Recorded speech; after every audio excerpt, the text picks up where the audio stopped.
Oh yeah. And what up? Welcome to another episode of Not a Masterclass. I am not a master, and today we're going to talk about how we don't know anything about cryptocurrency. And the topic of today is Ethereum killers. Woo! Okay, so over the past 12 months for this cryptocurrency bull run, Ethereum has been the biggest, most hyped project cryptocurrency that's been coming out, that everyone's like, this time's the year of the ETH. It's the year of the ETH, Ethereum, ETH gang, NFTs, network effect, everything, right? Institutions, Ethereum is like the thing that will outperform Bitcoin, and all this crazy information that is making everyone buy Ethereum, right? And as a lot of you know, throughout this huge, massive gain for Ethereum, all this like mining wars came in, and the gas fees, and all these Ethereum killers started coming up to the surface. You got people like Cardano. Currencies, people. You got currencies like Cardano. You got Matic, Polygon. What was the other one? Avalanche. I forgot the others. But Polkadot, right? So all these currencies are now like fighting Ethereum for the top number 2 spot. Right? I'm not sure if anything will overtop Bitcoin in market cap, but everyone is now trying to like take over Ethereum because like there's so much hype behind it. But now all these Ethereum killer projects are coming up and like they're outperforming Ethereum in terms of what they can do. So if you don't know what Ethereum is, I'm gonna hop on real quick and add my whiteboard. All right, so Ethereum, right? The second biggest, let's say, coin market cap. I'm gonna just show you if you're a newbie, if you're a scrub. I'm gonna go here. Can you see this? Yes, you can. So you see, obviously, top coin is Bitcoin. Oh shit, why can't I see it? All right, you got Bitcoin right there. Below it is Ethereum. You can't even see my mouse. This is bad. But if you look towards the market cap right here, oh, there you can see my mouse. You can see that it's about 300 billion, and then Bitcoin is 1 trillion. So an example of Ethereum kill is like Binance, right? It's trying to take over the spot. It's trying to steal that market cap. You got Cardano, you got Polkadot, all right? All these guys, they're trying to come up and basically take this pie of Ethereum. So why is this important? Because first of all, the difference between Bitcoin and Ethereum is that Ethereum is more of the network effect, right? So Bitcoin is like it's currency. You transfer it, you store it. That's just what its job is: store value and like peer-to-peer transactions, right, on a transparent ledger. So what is Ethereum? So Ethereum is like the internet, or like the network of what lets all these other blockchain projects be built on. So for example, on Bitcoin is just like for sending transaction, but with Ethereum you can make what they call smart contracts. And the way I don't understand blockchain fully, but what I understood from this is that, and then I tried to use it, right? I went on the Ethereum network. I tried to make my own token.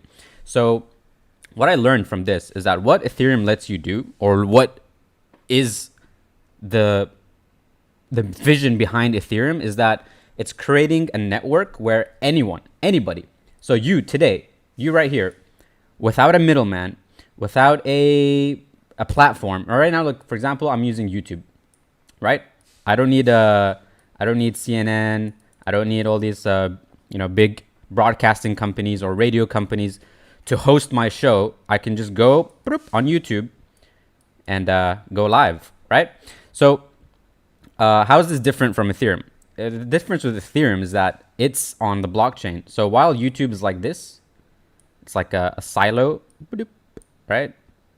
And then everyone is, coming to this platform like that. If the platform fails, or if they don't like what you're posting, you get kicked out, or you lose, everything shuts down. I'm trying to figure out how to erase this. They keep changing this board, and it gets confusing. All right. Erase. Look at that. All right. So this is important because this is why there's so much hype in NFTs right now, is because of Ethereum. So NFTs are built on the Ethereum network. So how the Ethereum network is, like, think of it back to YouTube. So you've got this platform, and you've got, you know, independent people without a middleman just coming in. Let's say developers, right? Let's say you're trying to program something. You're trying to make some blockchain internet business thing, all right? The difference between this and YouTube is that this is decentralized, right? This is owned by the people who hold up the network, right? Or what they call the miners, okay? So as long as there's still nodes operating, this thing will uphold, right? So that's the difference, is that unlike a centralized internet, with Ethereum, it's, first of all, it's decentralized. It's like, it's the best way to describe it is as if there's a giant supercomputer that anybody can use and nobody owns, okay? Versus a giant supercomputer, let's say like Google, it can just turn off with a click of a button. Whereas with Ethereum, it's a supercomputer anyone can use. Nobody owns it. It's owned by the users who use it, right? And for it to shut down, there would have to be 0 people upholding the network, right? It has to be an entire group decision for the community to be like, oh, okay, we don't want it, and they just abandon the project and they just go somewhere else. So the difference here is that it's not only just, you know, a platform. It's not even a platform. It's hard to explain. Even I don't fully understand it because these things aren't physical. They're in the mind, right? So anyways, I'm just explaining to, a lot of you already know what this is. I'm just explaining to the people that don't know, and for me to reaffirm what I know. So anyone can hop on the Ethereum mainnet and produce whatever, using the Ethereum blockchain, whatever smart contracts they want, whatever tokens they want. So if you know how to program, you can literally code your own stuff at your home, in your underwear, produce it on Ethereum, create tokens, or any other smart contracts, and then just deploy it. So you no longer need, like, just think about that. Let's say Goober Studios wants to make a token, right? I go on Ethereum, I do the necessary things, I make a token, and now I can just deploy it, and I can start sending you tokens, start putting a price to it, whatever I want. And so if I have an amazing project, right, not just a token, but the token, I managed to find a way to, like, add the token economics to my project. Like, oh, if you trade this art, you make like an incentive or whatever. Point is, I can do that and just start raking in money just from the comfort of my home. I didn't have to, speak to anybody. I didn't need any permission. I just went on my computer. I started crackling, and boom, project deployed, smart contracts deployed. So that's what Ethereum is supposed to be. That's what it is. And that's why it's creating all this disruption, because right now you have the decentralized finance coming in. Okay. You got decentralized finance. And what it is that everything that we're doing right now with traditional finance is becoming extremely outdated, because traditional finance is just use this example, right? Why are your banks closed on the weekend? Okay. Why can't you send money over the weekend? Why is your bank closed on the weekend? It's because they're lazy. They don't want to have to deal with that. Why does it take days for you to transfer something from, like, US to America?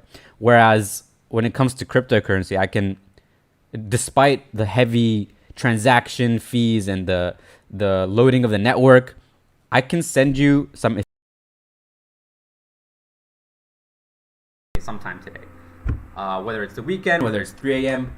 So the question is, if this technology, financial technology, just focus on finance, why isn't the banks doing this? Why aren't the biggest financial institutions, why don't they have this technology? If it's already there, it's not owned by anybody, right?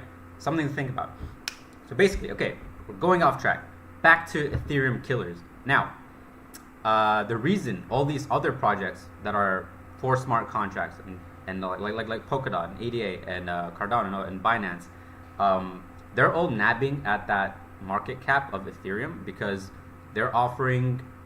So here's the difference. Why all these projects are claiming, or at least other people think that they're gonna take over, is because here's how it worked.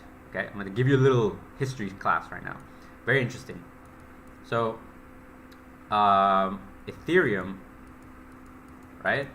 Unlike these guys, I like the way Ethereum works. Okay, I like how they made it. A lot of people disagree, but this is how I do my businesses, and for me, it's just the best way to just move forward. You can argue against that. I like that, and I could be wrong, but this is just how I like to do things. Is that when they launched this project, they developed it along the way. So it wasn't something that was perfect and produced and took a long time to polish and then released to the world. This was like released as a prototype, and it snowballed along the way. So they're working on it as of right now. They're constantly deploying stuff. They're constantly finding issues within the system and then trying to fix it in real time. It's an actual like snowball that they pushed, and now it's rolling and people coming in, and it's almost like it's not ready for the demand that came to it, and it's facing all these problems, all these expensive gas fees. So like, for example, it's so ridiculous to a point where right now they've reduced, but just a few months ago, let's say we wanted to buy a cup of coffee using Ethereum.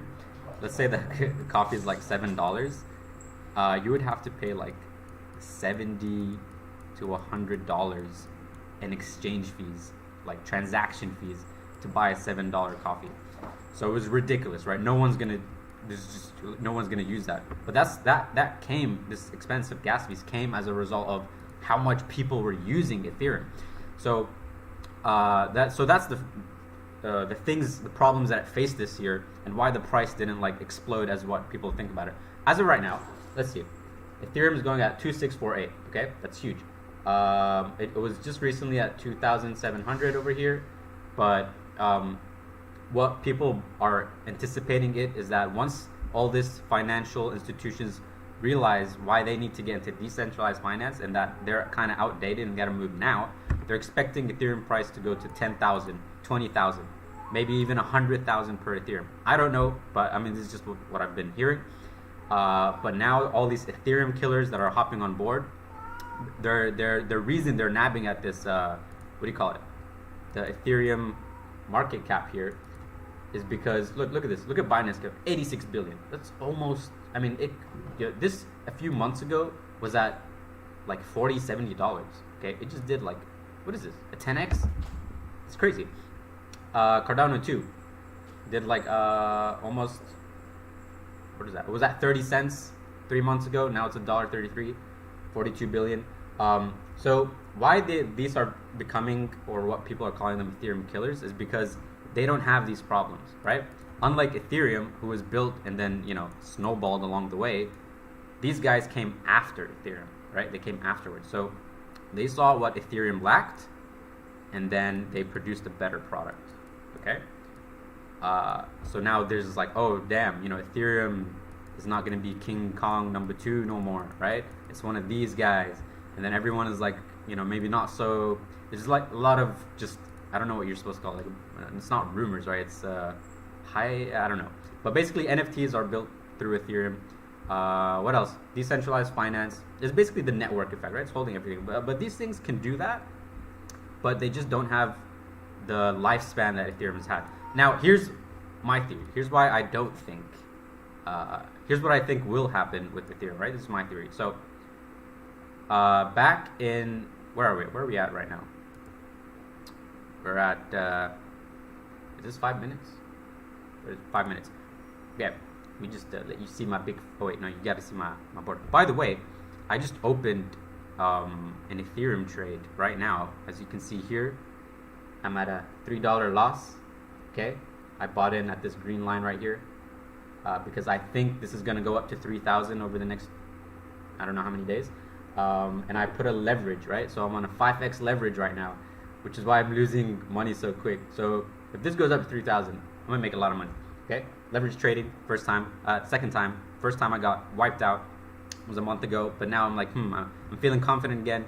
I want to, oh damn, $5 loss. All right, well, but you're seeing me live making trades, right? That's so cool. Now back to my whiteboard. Okay, so back in 2000, so I got into crypto in like 2016, 2017, around there. Okay, it's the first time buying some cryptos. I've been buying crypto since this time, right? And at that time, here's what was interesting. I only knew of Bitcoin. Okay, there was very few coins at the time. Litecoin, Ethereum. Yo, I found Ethereum when it was at like $14, man. Okay, can you imagine? I was there when it was $14, and I was like, ha ha ha, no way. This was at I think $700 when I first got in. Okay, crazy. Anyways, I don't remember the Litecoin. When the last cycle came in, right? When Bitcoin hit 20K for the first time, then crashed and everybody cried. When I first joined, I think this was the year where all these altcoins came in. So in the beginning, all you had was, I think, Bitcoin, Litecoin, and I'm not sure. I can't remember. Right? It's just like 2 or 3. I think Bitcoin was first, and then it was Litecoin. But all I remember is that when I joined, Ethereum was just brand new. It was $14, and suddenly, because of Ethereum, right? As I told you, people can now build their own tokens more easily. They can just it's just that, like the real blockchain effect. It's the platform, right? Bitcoin is the currency. This became like the platform. What happened was, suddenly all these tokens just started. Just everyone was just making a coin, right? Just thousands and thousands of cryptocurrencies. There's over 9,400 cryptocurrencies as of today. Just to let you know, all these currencies just started just racking up to the point you had some crazy stuff. That's where Dogecoin came from. Where's my Doge? Where is it? Dogecoin. Where'd you go? Oh, there you go. Dogecoin. This Dogecoin was made during this mania right here, right? Where they call them altcoins, alternative coins, which is basically anything that's not Bitcoin is called an altcoin, or some people even call them shit coins, because back in that time, there was just so much useless coins coming out, just like Dogecoin, right? That was one of them. But hey, this is number 7, and it's kept its spot. This is crazy. Look, it killed an Ethereum killer. Dogecoin, baby. All right. So shit coins, altcoins. Yeah. So all these altcoins were popping up. That was the first time. It was the altcoin ever season that ever happened. And then all this news started coming. All this people just talking stuff that Bitcoin is dead.